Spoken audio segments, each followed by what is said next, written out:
So today, well, if you're new, I guess most people aren't. I've seen a couple of you before, but I think we do have some new faces here. And even if you've been here before, if you don't want to go through your whole CV in the chat, I understand, but just maybe say hi, pop where you're from. And then my question for you guys today, and this is a little bit of a selfish one, but what's your favorite nutrition or health podcast? I feel like I've been living under a rock when it comes to podcasts, and I've just discovered this world. So curious if there's any in particular you recommend or you listen to or you like or someone who has a podcast. That'd be cool too. Um, Figured that might be a fun one. And you guys are maybe more likely to listen to them or you have listened to them more than I have. So I can get some recommendations there. And I hope everyone is having a nice, I guess, end of spring now. Weird to say, but summer's kicking off soon. So we will be getting into the swing of it. Haven't been able to get into the podcast. Oh, not into the podcast. So you're open to suggestions too. I wonder if we're all birds of a feather here. um, maybe that, maybe this is an echo chamber. We'll see. See if anyone pops anything in there. But for those of you who are newer or I haven't talked to as much, ooh, the Donut Box podcast. Oh, that's nice. Now we're getting some Path podcast. Okay. Oh, I like that. Have to check that out. Thanks, guys. Keep popping them in there. I'm gonna press on, but I'll still go back and I usually go back and look through the chat and pull out any little nuggets in there. If this is your first call, I just want to say, kind of wherever you're coming from in this space, you're in the right place. It's very inclusive. We have people from all different types of programs, all different levels, like just conceptual. This is a thing I want to do and it's in my brain, to programs off the ground, to multi-level programs. So if you want to learn more about culinary medicine, this is a good spot for you. If you're not sure where to start or feeling overwhelmed, we also talk a lot about kind of, I think of it as the in between of doing this work, where like how do we feel as facilitators? How do we make partnerships? How do we create an experience that really drives those sustainable behaviors, right? We don't want our participants and clients to just have a fun time and do this once. We want something to stick. So they go home and they change something about how they think about food or make choices around food or interact with food. Um, Maybe you've kind of just had a program fall in your lap and you're like, I need to do something with this, and I'm not sure what. Maybe you just want to feel more confident in yourself in this space because I find a lot of us, especially coming from the dietitian perspective, it's within our scope to talk about food through culinary experiences, but we sometimes don't feel like we have enough culinary background or education to confidently teach these skills. So we talk about that in some of these calls as well. And maybe you just want to hang out because you think the people here are cool, or you like to be a fly on the wall and just absorb things. That's cool too. So welcome everyone. A little bit about me. I'm not going to spend too long on this because I introduce myself every time, but just in case there are some new folks and this is the first time we've encountered each other, I've been practicing culinary medicine for about 13 plus years. I've been a dietitian for over 15 years, and I like to joke though that I've been doing this my whole life because it always made sense to me. I liked cooking as a kid. I would bug my mom all the time. I had a little American Girl cookbook, and I would badger her about allowing me to use the kitchen and because she'd still have to help me. So I could make some recipes out of there. And it's always just been part of the nutrition education experience for me. In my brain, there wasn't really a separation between the culinary piece and the nutrition piece. Culinary and food and eating and all of that is just how we experience nutrition. So it just, yeah, it didn't make sense not to have that be part of it. So when I started working, I just brought that in and it kind of snowballed. And I ended up working at a pretty high level within the States, overseeing a national culinary medicine program. And now I'm taking this, I think of it as the bigger scale, but in some ways it's the smaller scale. And now I'm doing this as my private practice, but I'm also helping scale this in North America. and hopefully like the whole world. That would be really sweet. And that's kind of what I want to see. Um, I have a lot of experience to share, and I don't want to gatekeep that. So this call is my way of giving back to the world, whether it's people here live, whether it's people watching replays, maybe there's some nuggets in here that can help you not reinvent the wheel and do it a little bit easier, a little bit more efficiently, or maybe with some more clarity than you've been doing it so far. Yeah. Um, my big reason here, my reason for doing this, not just to share, like I just talked about, but I really want to see this become the standard of care. I feel like regardless of the healthcare system, whether it's private or public, there's still an opportunity as healthcare professionals to shift the way we talk to people and make things a little bit more accessible and realistic, practical, not just telling someone a vague recommendation or even giving them a handout, but showing them how to do this in their own life. That interactive piece is really what I'm after. And I want to empower all dietitians and nutrition professionals around the world to integrate this into their own practice and programs. So hopefully this little piece of my world helps the whole world. All right, let's kick it off. Our topic for today is sustainability, but not the conventional sense of sustainability from like planetary health perspective. Not that that's not important, but this is more the personal sense of sustainability. How do we create programs that we can continue to show up for, that don't drain our life force in a good way? I think a lot of people are drawn to this field, in particular, culinary medicine and kind of adjacent areas, out of passion. A lot of these programs were created from someone who championed them, who stuck out for it and has kind of scraped it together more or less and really stuck to it. But now that it's gaining some momentum, especially, and since we are these champions, we need to be careful about not burning ourselves out doing this work because we are important. We don't want it to go away simply because we run out of steam. So we want to be cognizant of building something that can be can go beyond us to a degree, but also it's interesting because it's a little bit of a juxtaposition between building something that's greater than yourself and that can exist without you, but at the same time, building it in such a way that plays to your strengths so it doesn't drain you and you can keep showing up. So finding that balance of both. And I think a lot of this depends on your personal take on things, your strengths, and where you're working, the setting that you're in too, right? Some settings for culinary medicine programs, teaching kitchens have more organizational support and some do not, right? If you have your private practice, a lot of this is going to be solo, but you can still build partnerships. And within an organization, organizations have lots of different resources you can tap into to collaborate with as well. It's still partnerships, but within the organization, sometimes it's a little easier because they're built in. So we're going to talk about that as well. And my question for you to kind of kick this off, and you can answer in the chat. I really like to see, I'm a very interactive person, so I really like to see what you guys are thinking in the chat if you're comfortable sharing. But I want to ask, you can kind of percolate on this throughout the talk. What feels the least sustainable about your current practice or setup or program? Is there something about it that you kind of procrastinate or you dread a little bit low key? Not the whole thing, I'm sure. Maybe the whole thing. I don't know.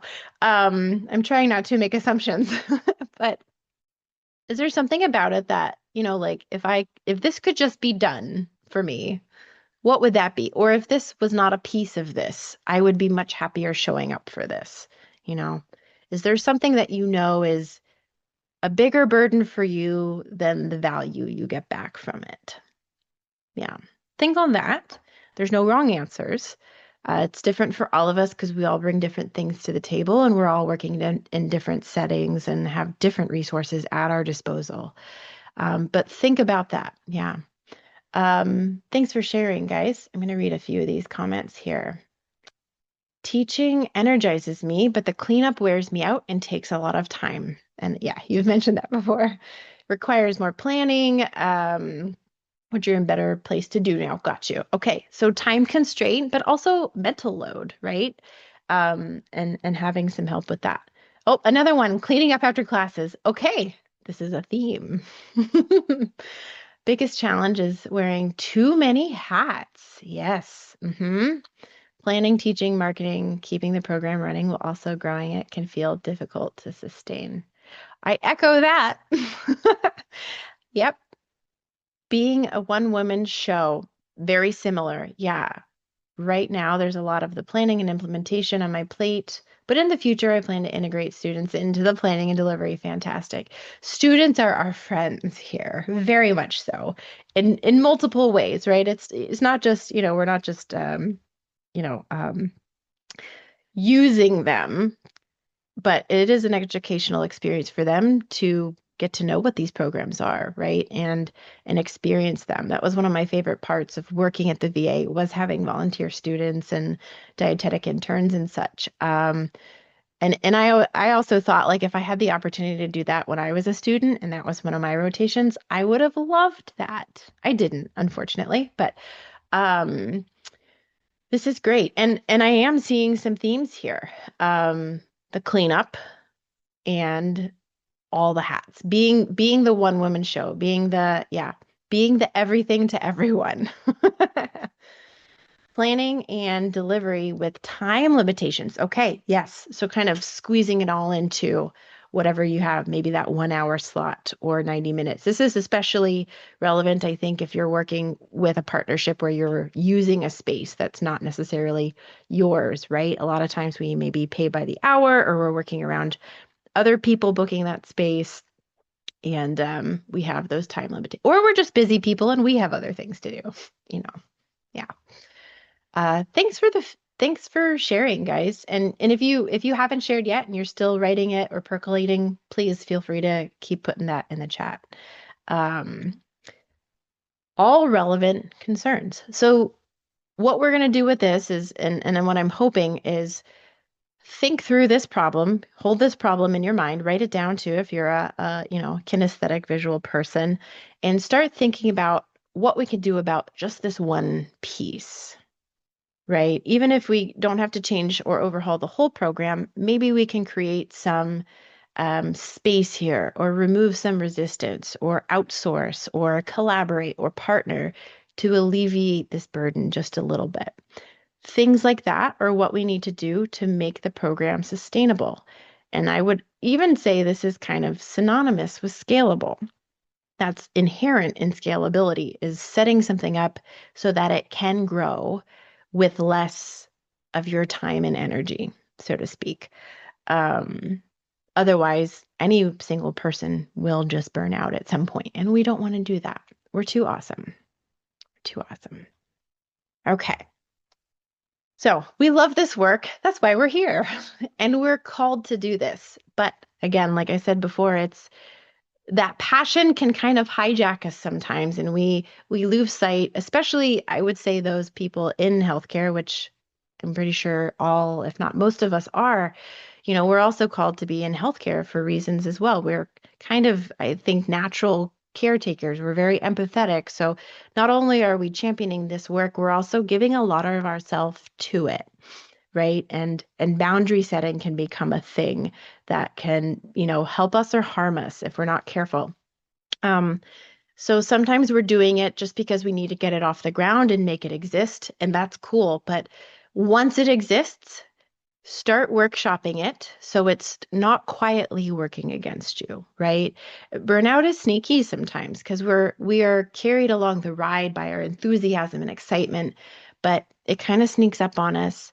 And I worked with employee wellness in the VA as well for a couple of years, and it really does, I feel like, just sneak up on you. And a lot of people don't realize it. It's almost like we're in denial, like, no, I'm not burned out. I'm just tired. Um, it could be burnout. I'm not saying it is, but it does creep. So be aware of that and think of this as, if I give back to my cup, if I fill myself up, if I arrange things so they don't take as much of me, I can keep doing more of this work, helping more people for longer, you know, and we can grow it. So it's not necessarily about doing less, but making more with less. And doing it in a way that you can keep doing it, right? Thinking of the long game here. And that's also personal, right? Maybe you're building something that you plan to step away from, in which case you can build it so it suits whatever organization you're building it within, and not necessarily your own strengths, but their strengths so they can take it off your hands, that kind of thing. All right. So the long game. And again, this is, where a lot of times sustainability does suffer because we get swept up excuse me. It's kind of like that, if you've been in a new relationship recently, I don't know where everybody is without, but you get just so excited. A new relationship is very, very exciting energy, and it does kind of sweep you off your feet.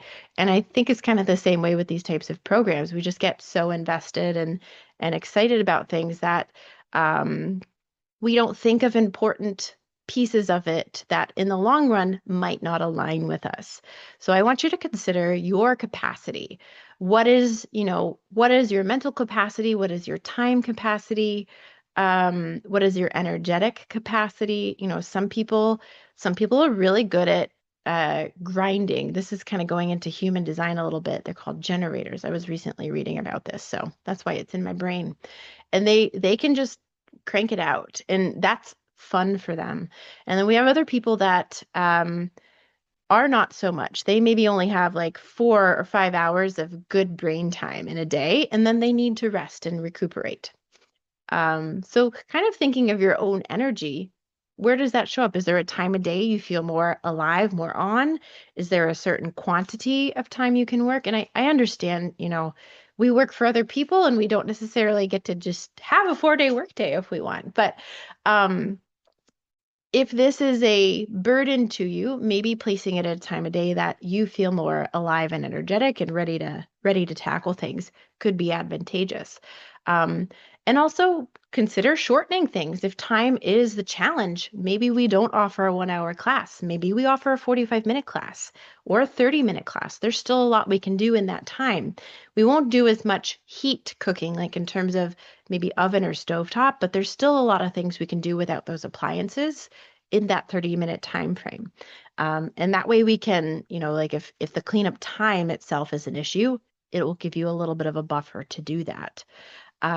Just as an example. So kind of thinking through your capacity in these different uh, areas and maybe defining that a little bit for yourself and see where you're doing more than you can really manage. I know we can do a lot in the short term. We can really bust it out. I think of it as we can borrow our capacity from our future self if we have too much to deal with today. We just borrow it. But it doesn't mean we don't have to put that back in the bank one day. And there will be a point where it catches up with us and we really do have to recover from it. So if we can hold that line and not exceed it, we're going to be able to keep doing this without getting into that burnout territory.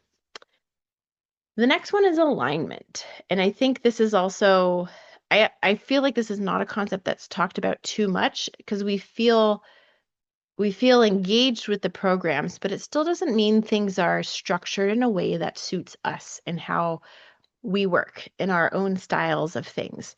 And there's a lot of variation there.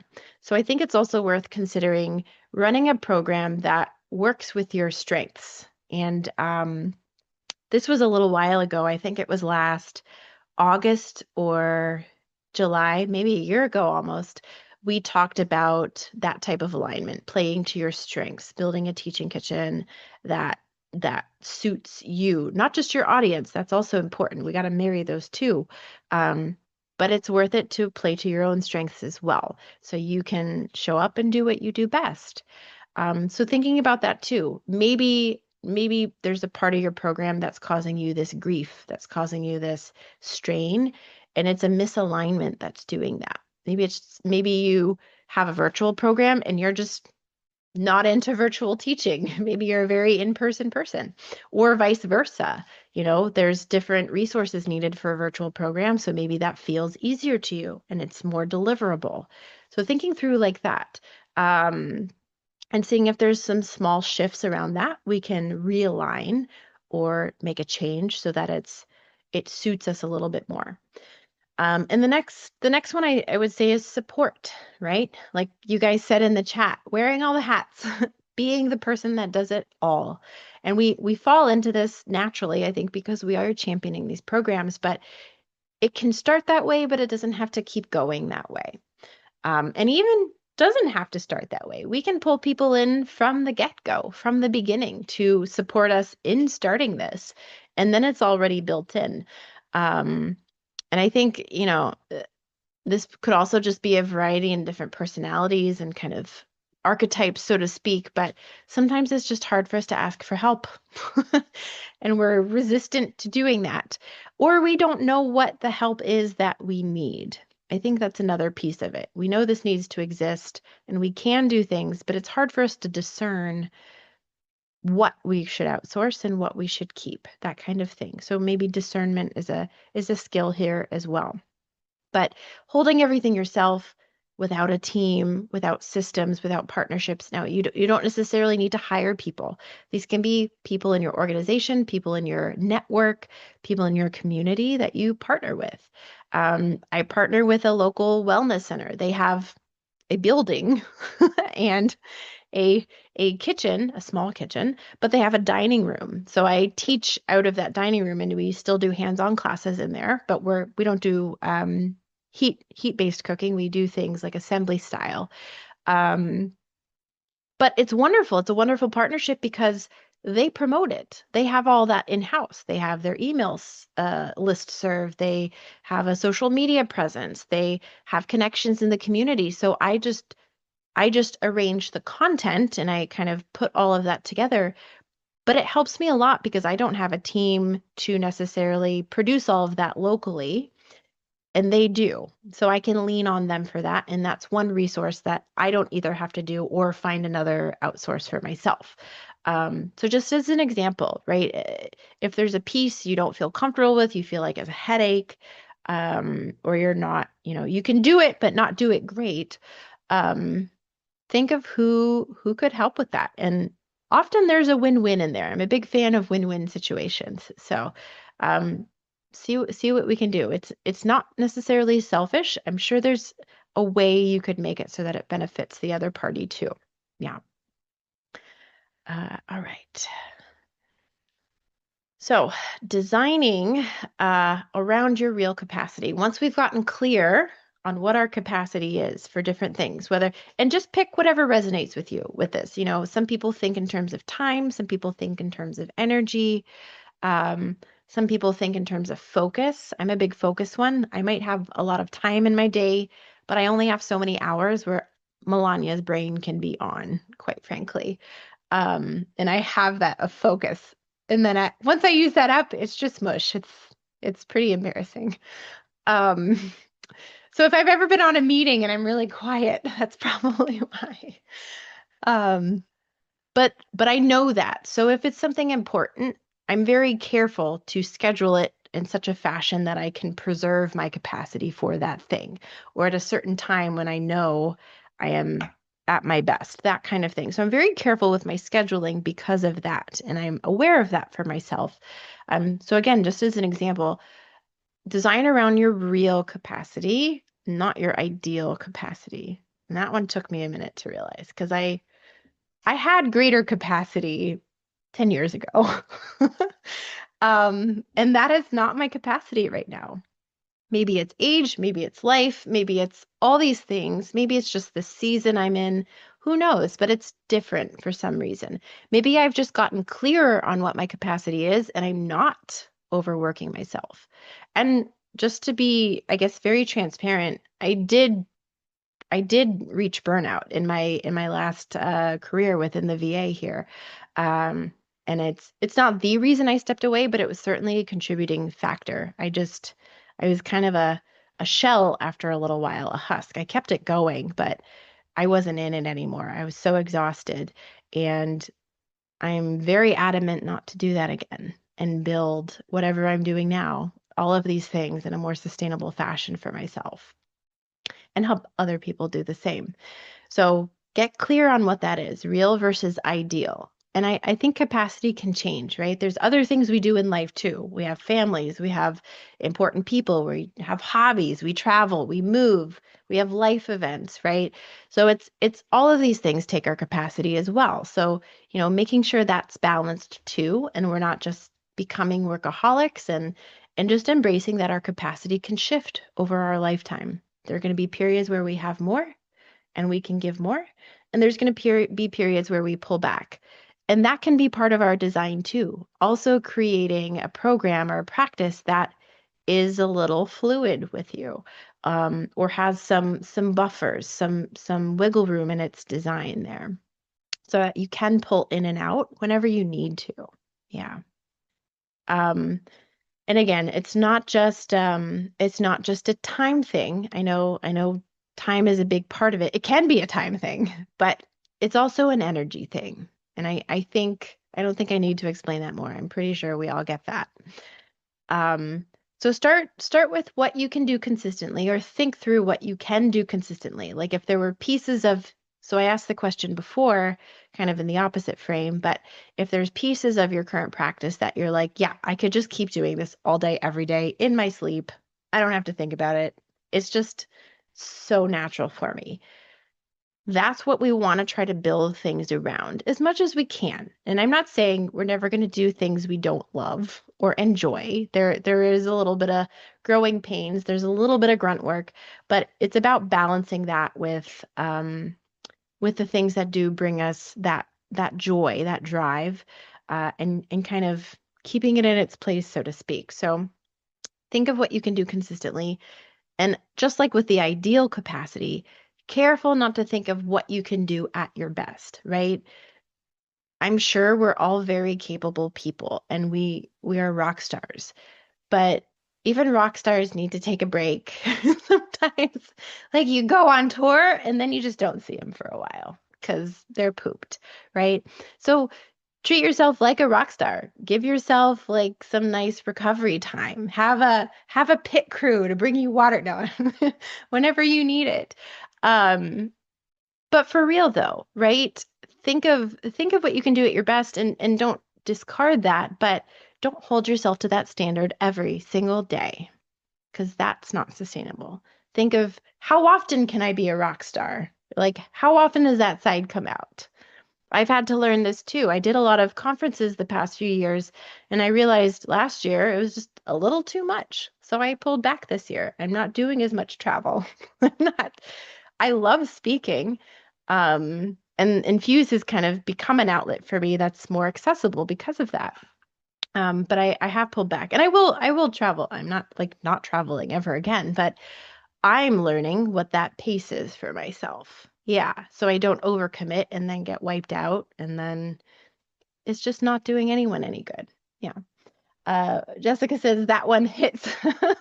Think about what you can be consistent with, not only at your best. Oh, I'm glad. Yeah. Yeah, I fell into that mind trap for quite a while. So, um it's a big one. Um The other thing is, bigger isn't better necessarily. I know we want to grow, but growth can have several different meanings here. It doesn't necessarily have to be growth in scale in geography or size. It could be scope. It could be quality. It could be outcomes. It could be impact. There's so many things in areas we can grow in.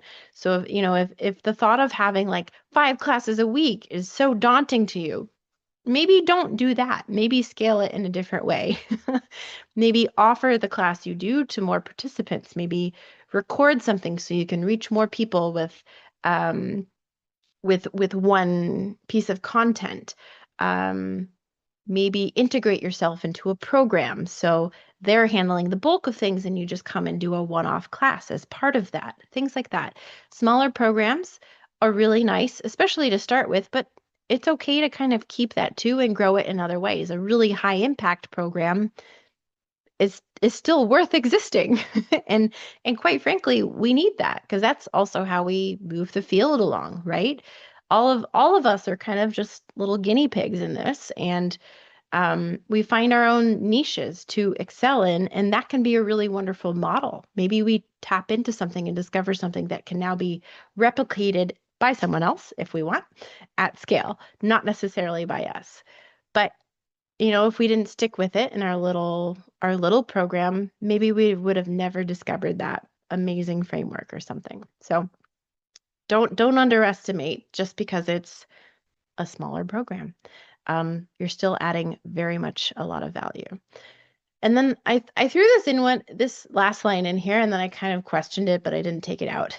I was thinking focus on persistence over perfection, but I want to put a caveat in here about persistence because I still think there's like we perceive that in different ways.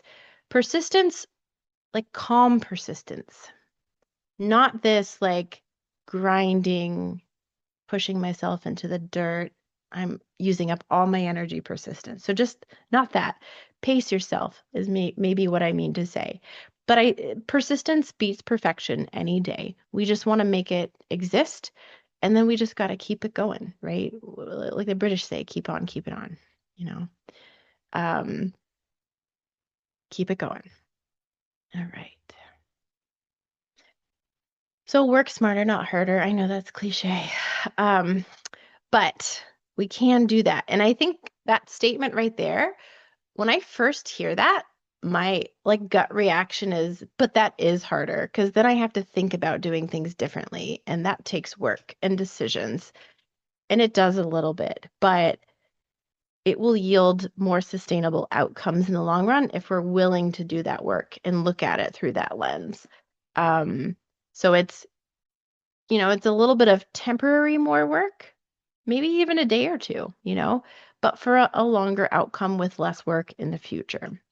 And I say work kind of as this collective term for, that time, energy, capacity equation.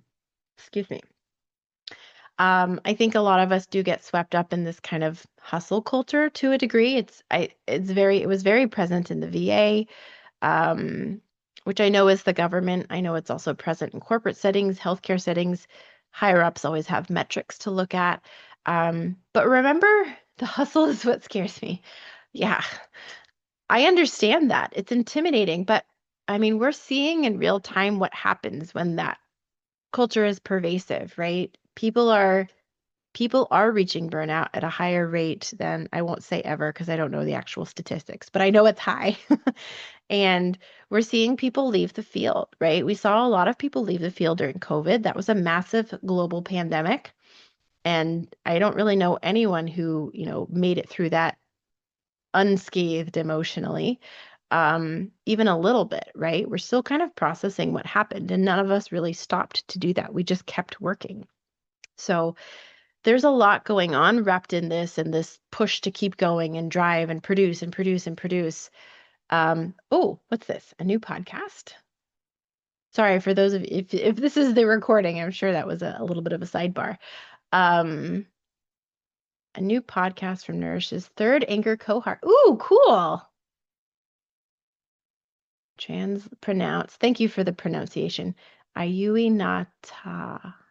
Oh, I think I did all right with that. Means persistence. Oh, I love that. Thank you, Roya. Thank you for sharing. I'm going to check that out. I like that so much. I lost my whole train of thought. What a hustle. Hustle, there we go. Hustle culture. Um, it's tough to separate ourselves from the group. But I'm going to say nobody in hustle culture actually likes it. They all want out too. I promise you they do. So maybe you're the one that sets the new standard. Maybe you're the one that shows them it's allowed and they can do it differently too. That's a pretty powerful thing. Some people just need permission to do it. Some people they don't need permission, but they think they need permission. Some people just need to know that it can be done, that the path has been cleared. And it's tough, but maybe that's part of what you bring as well, is helping shift the culture away from the hustle and more into quality. I think we are seeing this shift in both Canada and the US towards more value-based care, right? Where we're looking at outcomes and the quality and the experience of the client or patient.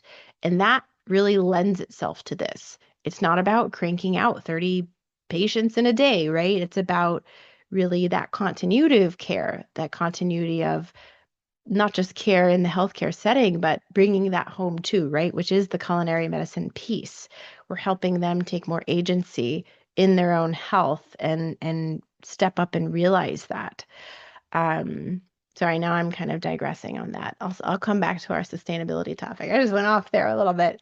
Um, Case in point, try not to give in to the hustle. I know it's there and it's like looming, but it's not the way. And I do think deep down we know that. Um, don't don't reinvent the wheel. This is a hard one for me because I love ideas and coming up with things, and I see the wheel and I'm like, oh, we could do this differently. So this is like I'm terrible at taking my own advice on this, but it's true. Try not to reinvent the wheel as much as you can. Culinary medicine is I'd say prevalent enough now that we have lots of examples to pull from. The challenge is finding those examples. They're still happening in little pockets that might not be getting too much media attention or they're not looped into the greater movement yet, but they really are happening. So keep an ear to the ground, network, find people in similar areas as you, and connect with them. See if they're doing something that you could borrow or adapt. Um, and kind of build on what's already working. Yeah. At least don't start from scratch. We'll put that one out there. And find partnerships. Again, whether this is in your organization or your community or your network, find partnerships and alliances that complement what you do, not necessarily override it. And then just take a break too. It's okay to take a break. I had a hard time with this, especially when I left the VA and started working for myself, because I felt this like I have to be productive all the time kind of feeling. Because now I'm it. I'm just it.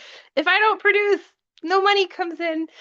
Um, but I don't work well that way. I need to give myself the rest. And I actually realized I need thinking time. That's what I call it now. So there's certain blocks in my schedule where I will just go do something very mundane, like take a walk or fold laundry. But I need that because it's this monotonous activity, but my brain gets to percolate on things in the background. Just like, how sometimes we get some of our best ideas in the shower. It's that same concept, but we can intentionally build that into our schedule. And if you're working in leadership, if you're coming up with content, I think this is incredibly valuable because it gives your brain a chance to do that without as much conflicting or distractions um, or pressure. Yeah.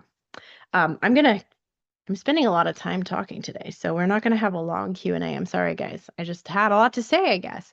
Um, but we'll still spend some time on it. Focus on what only you can do. And I kind of mean that, like, I know you can do lots of things, but what is your real superpower, right? Try to really hone in on that and collaborate for the rest, or as much as possible, right? Your expertise, your presence, whatever kind of energy or skill set you bring, that's your mojo. That's the thing to build it around. So if you bring the nutrition piece, but you're not comfortable with the culinary piece, outsource that part. Partner with someone, maybe another dietitian that's more experienced, or a chef, or someone in your community that's really ingrained in local foodways. Partner. Maybe there's logistics, admin, setup, scheduling that you can outsource as well. Like I shared that experience of working with a local wellness center. They handled most of the logistics for me. We just had to agree on the time and the date. And I kind of have this little media kit for myself now, or a workshop kit that has just like the parameters I feel comfortable working in. So I need this much space, and I need this many tables. I need this much time. I'm going to show up at this time for prep. So it's just kind of cookie cutter, ready to go. So anytime I have a new class idea or maybe a partner with a new facility, I'm not starting from scratch. And I have something ready to go that kind of has my boundaries predefined so we can set things up in a way that works well. Partnerships are also wonderful for extending our reach without extending our hours and energy, right? They're amplifiers. Um, and another one is just don't get too hung up on doing it the way. I know I just said don't reinvent the wheel, but don't get too hung up on doing like using the exact same wheel either. A little bit of both there. There's no one right way to do this. There's lots of ways this could look. Get inspiration from people, model things after them, but allow it to take its own form as well. Don't squash that. Um, and this discernment, knowing that difference, I think, between everything we've talked about so far, right? The ideal, the reality, um, the way they did it, the way I do it, what they're good at, what I'm good at, all of that. Knowing that difference is what helps us build a sustainable program for the long game. Okay, I think that's the end of my spiel. Yes, all right. So to cap this all off, I don't know if that was a phrase. I think I messed it up, but I said it. You don't have to do this at full capacity to do it well. I think that's important for us to hear, right? Not our best. We don't have to be our best every single day. We can be choosy with when our best comes out. We want to do this at maybe 80% so we can keep showing up. Calm persistence is better than frenzied perfection. I'm in this like a business coaching mentorship program right now, and the woman facilitating it she said, I realized I don't want to be a rushing woman. And that hit me. I was like, I don't want to be a rushing woman either. Like that urgency, like I'm rushing from here to there and doing this and that and multitasking all the time. It's so stressful, right? And I feel like that's kind of like a trope even, right? We see that in rom-com movies all the time, the busy businesswoman, and she has no time for anything else. And I just resonated with that a lot. I'm like, I also do not want to be the rushing woman. I'm not going to be slow either, but I'm just going to take the time that it needs to take, and approach things with this calm persistence. And that's where the discernment piece comes in, right? Knowing our priorities, being able to discern what to prioritize and what to outsource or delegate, or maybe just not worry about right now. Yeah. And lastly, just build the version of your practice that you can still love in 5 years. I think that's also important to keep in mind, right? Where do you see this going, or love? If you're planning to step away, like I said, you can also design this so that the organization itself can pick up the reins, pick up the torch, and support it without you. So build it with those things in mind. All right. And because I like little quotes, this is one of my favorites. If you get tired, learn to rest, not to quit.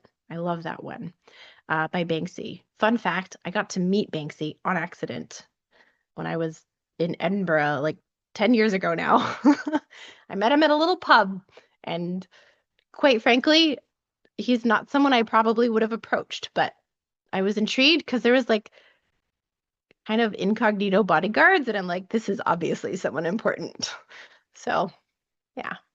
I was younger and bolder back then anyway, but nice guy. Um, anyway, I really like that quote. I have that as one of my screensavers on my computer, so I remember to do that too still. Yeah. Don't have to quit, don't have to blow it all up, don't have to say no. I just need to take a step back, collect myself, rest, recoup, and then I'll come back. Yeah. All right. Um, I wanted to share this really quick because it's an event I planned coming up in July. I'm going to be conscious of time, so we still have time for some Q&A here. Maybe spend about 3 minutes or so on this, but I'm doing a mastermind day. So it's similar to what we've talked about in the past with the mastermind program, but it's a much shorter time commitment. We're going to do this in 4 hours, and I'm going to walk you through this worksheet that I've developed using my INFUSE framework, which is this is its debut in like what that I'm putting out there in the world here. And this is the same methodology that I use to build and scale the programs within the VA. And it's all about creating an experience. It's not just going through the motions. It's not just having like a cooking demo, but it's creating that experience that really taps into people's emotional state. And that way they're going to remember, they're going to take things home, right? We don't just remember words, we don't even remember skills sometimes, but if we do it and we have an emotional response and it's a positive one and we have peer support, we're much more likely to repeat that again. And that's the concept we're building on here, that experiential piece. So I'm going to explain what the framework is in this workshop, and then we're going to walk through applying this framework to your program. Now, if you don't have a program, this can also be the program that's in your brain, your hypothetical program. So we can nail that down, give it some definition, and workshop that together as well. And we're going to do this. We're going to go through the worksheet together. Then we're going to have some time where we mastermind on this. So we kind of group think and get everyone's brains in on any sticking points on this plan that we create. And then at the end of the 4 hours, you'll have a nice roadmap of what your next action steps are, what your program's going to do in the next 6 to 12 months, and get really clear on your goals for this, not just for your program, but for yourself within this program. So I'm very excited about this. I hope you are too. Thank you for humoring me and listening to it. Just a quick overview of what the Infuse framework is. It starts with intention. So what are we intending to impart to our participants? What are we showing up? What is relevant and pertinent to them? And this goes into needs, right? What are the needs that we're addressing here? What's important? And this is about getting out of our own brains and our own bias, putting ourselves in their shoes, and really getting on their level, meeting them where they're at. Then we have the facilitation component. This is about creating an experience, like I just said, that drives behavior change, and not just a behavior change, but repeatable, sustainable behavior change. Taking this home, doing it again and again and again, or taking concepts from it and shifting how they think and make choices around food. We also want to keep in mind unburdening our participants. And this is kind of, I think, a novel one. I was also trying to make it match the word infuse, but unburdened to me is we don't want to add stress to our participants. And I think a lot of times we accidentally do that. We share these new ideas, these new skills, but there's still maybe a gap or a piece missing where they don't know how to apply it to their own lives. So there's a whole new set of decisions they now have to make. And that's daunting, and that's what stops. That's what stops them. They get the decision paralysis. They're not sure. There's still a little bit of conflict there. So anything we can do to structure this this offering to reduce the burden of implementation on the participant is what we're after here. And then, of course, we're going to shape the experience, not just for our participants, but based on our own strengths and alignment so that we can continue to show up and serve like we just talked about today. And we also want to consider the environment of our offering, what's available, making people comfortable and receptive to learning, creating an inclusive space where they feel at ease discussing things they're maybe insecure about. And I'm not like deep things. I mean, it can get deep, but we don't talk about this too much, but learning a new skill in front of a bunch of strangers as an adult can be a really scary thing. So anything we can do in the environment to help reduce that pressure, humanize ourselves, and make it a safe space where they're open to this learning experience will also help facilitate that repeated behavior change. So, brief overview of this framework, and we're gonna work through it and apply it to your program or your practice. So this is designed for dietitians or any health professionals, so physicians included, social workers, who really whoever feels called to do this work or is doing this work, it's relevant too. So if you're running a teaching kitchen or culinary medicine program, or like I said, you're in the process of designing one and you want to create experiences that drive this type of sustainable behavior change, this is the place for you. It's Saturday, July 11th from 12 p.m. to 4 p.m. Eastern time. I tried to pick a time of day where people on the West Coast would also be awake and alive by that point. About a $300 USD investment, and it will be 4 hours of education. So it's eligible for 4 CEU credits there. Don't click this because I don't think you can, but there is a link in the chat that you can click. So if you're interested on it, I have a nice one-pager there that just pretty much walks through what I just shared here. And a registration link. If you're like, yes, this is it, I'm in.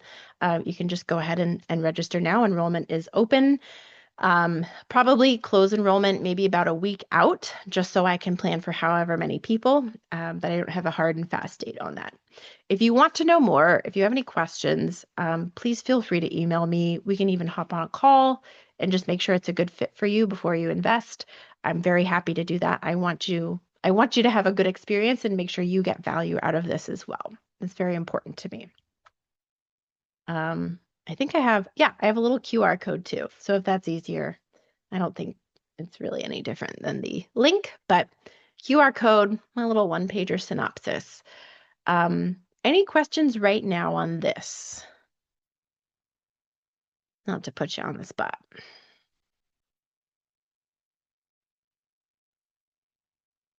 No. Okay. Maybe you just need time to type your question. That's cool too.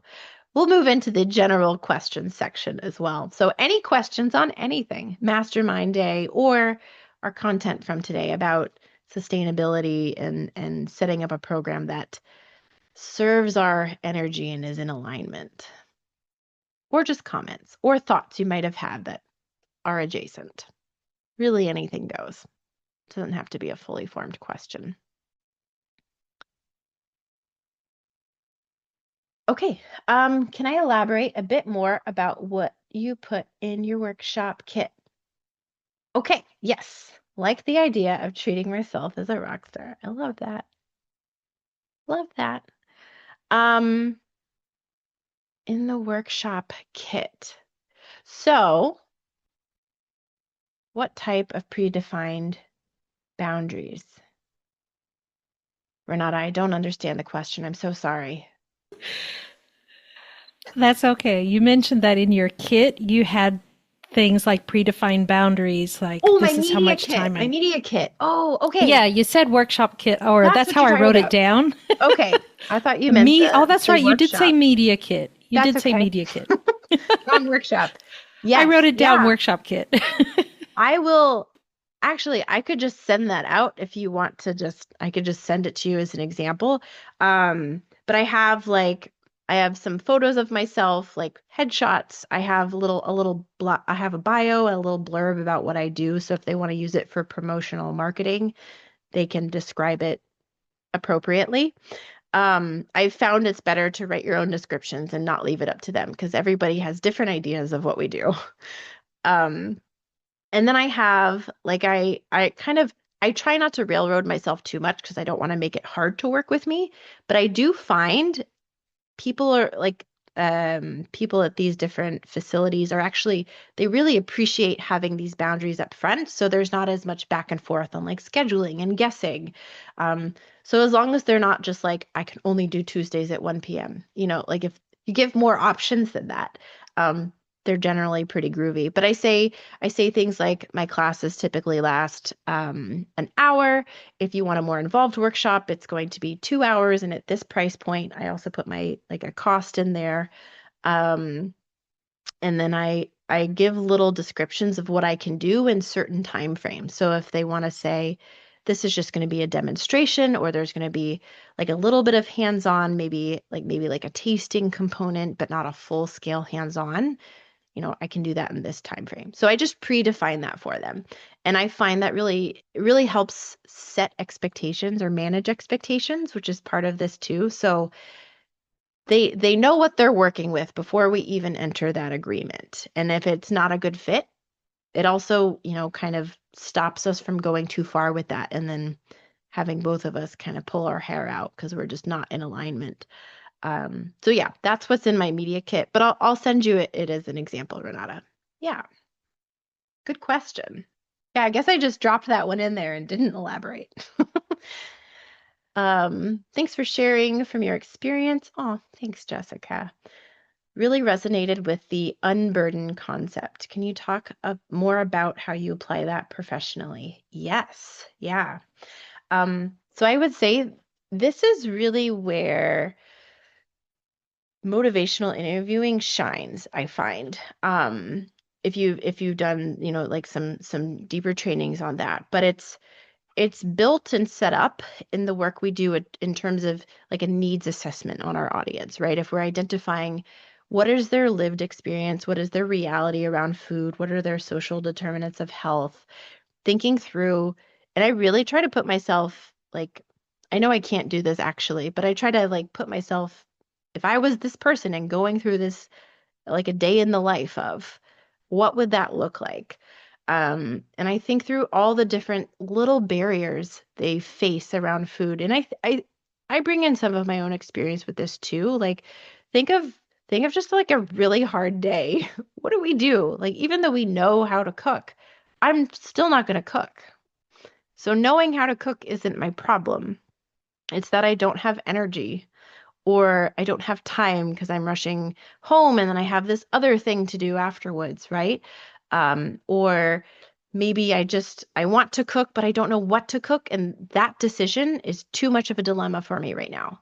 It's very difficult for our brains to make a choice out of infinite possibilities, right? I call it the Netflix dilemma. It's like, what do you do if I say, what do you want to watch tonight? That's a very hard question to answer. And it's the same difficulty level as what do we want for dinner tonight? And the reason it's hard is because our brain now is like, whoa, there's too many choices. I could choose anything. What do I even know how to cook? What's in my fridge? What should I cook? Should I try something new? All these things, right? Um, and it just kind of spirals and makes all it goes into the direction of like hundreds of tiny little subconscious decisions that we just don't have the mojo for if we're pooped at the end of the day. Um, so when it comes to unburdening, I think part of it is also acknowledging where that happens in the sequence of events of someone doing this in their life. And you can even ask. I will ask this sometimes. I'll say, so when if you think about doing this at home, what do you think will get in your way? I ask that question a lot, and then they'll kind of think through it and they're like, well, this is great, but I only have 15 minutes when I get home from work before I have to drive my kid to soccer practice. So there we go, right? So now I know what the burden is. It's a time barrier. So maybe we focus on doing something they can batch and they have it made already. Maybe we focus on making extra so there's frozen dinners, they can heat something up real quick. Maybe we focus on making just a short list of 3 different meals they can put together in 10 minutes, you know, something very quick.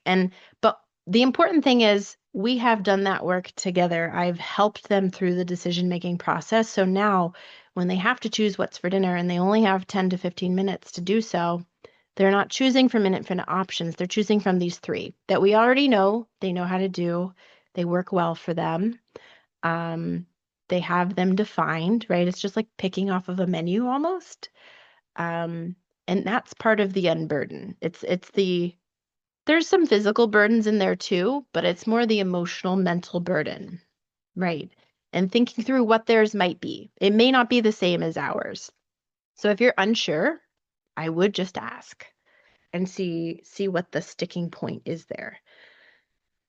Does that help answer your question? Okay, cool. Yeah.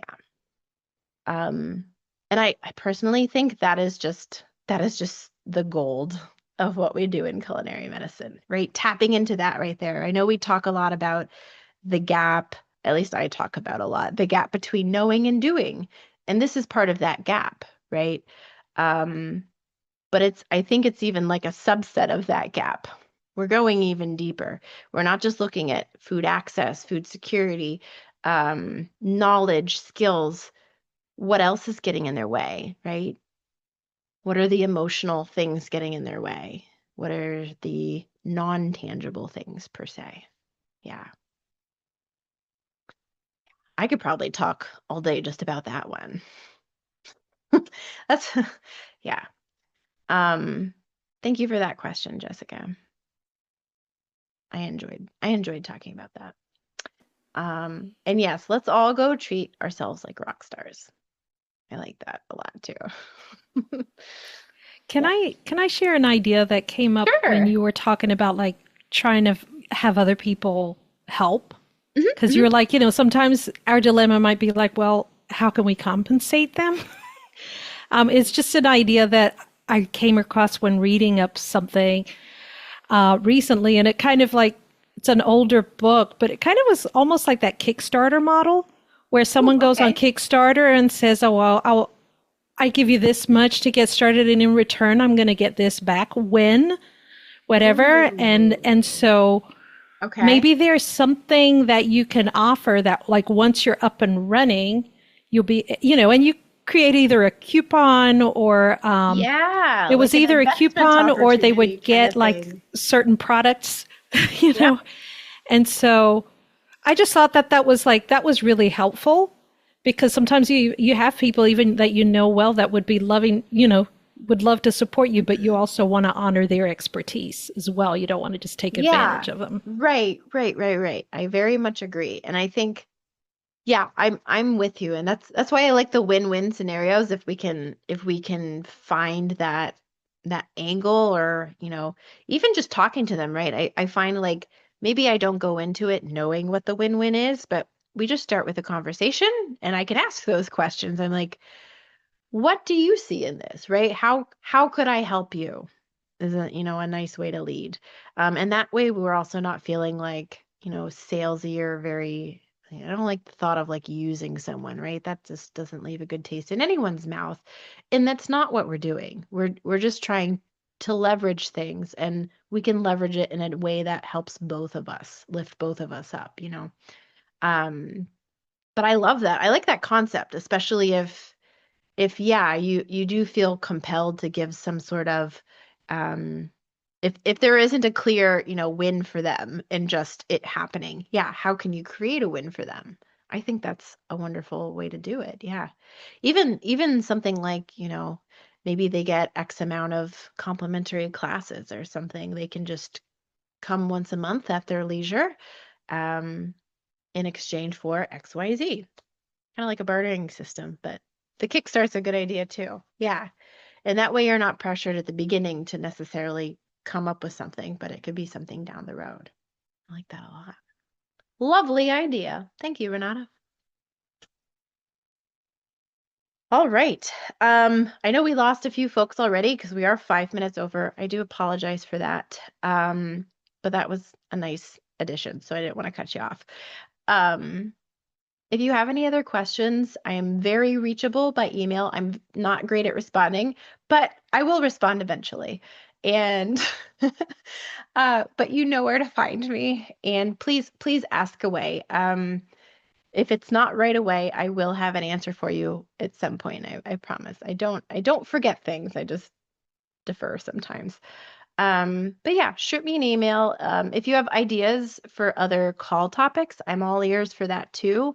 I kind of just pick the topics based on what I see in the field, questions we get here in the Q&A, in the chat, little ideas I see pop up. So that kind of shapes future call topics as well. But if you have something you're just like, this is what I need, please tell me. I would love to help. Um, and yeah, if you're into the mastermind day or if that appeals to you, check it out. And if you, like I said, if you want more information, you can reach out to me as well on that.